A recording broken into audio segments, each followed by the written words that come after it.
সেগুলো আমি জানান দেব। এতে আমরা বিশ্বাস করি যে অনেক আফ্রিকার মহাদেশের অনেকেই লোক আমাদের প্রতি আকৃষ্ট। আর দ্বিতীয়ত আমরা আরেকটি কাজ করেছি, এই দেশে অনেক জমি জমা পড়ে আছে। আমরা কয়েকটি দেশ ইতিমধ্যেই নিয়েছি যেগুলোতে আমাদের স্কোপ আছে, ওখানে লোক না বললে নেবে না, কিন্তু ওখানে যদি ইনভেস্ট করতে চায়, খ্যাত করতে চায়, তাহলে নেবে। যথেষ্ট আপনার কন্ট্রাক্ট ফার্মিংয়ের সুযোগ আছে, মাছের সুযোগ আছে, সেগুলো আমরা নিতে চাই। আর আরেকটি বড় জিনিস, সাউথ আফ্রিকায় যদি আমাদের গার্মেন্ট ইন্ডাস্ট্রি, তাহলে ট্যারিফ ছাড়া আমি আগুয়ার আন্ডারে আমি ট্যারিফ ছাড়া নিই।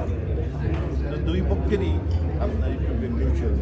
স্যার, এখানে মালয়ের ফাংশনাল আমরা একটা ভিজিট দেখছি, ব্রিক্স নিয়ে কিছু বলেন। গতকাল কিন্তু ব্রিক্সের নেতারা যে বক্তব্য দিয়েছে, তারা কিন্তু সমস্যার কথা বলেছে। আমি কালকে শুনি, শুনতে পারি না। ওই ব্রিক্স নিয়ে কি বলবেন? তো এটা একটা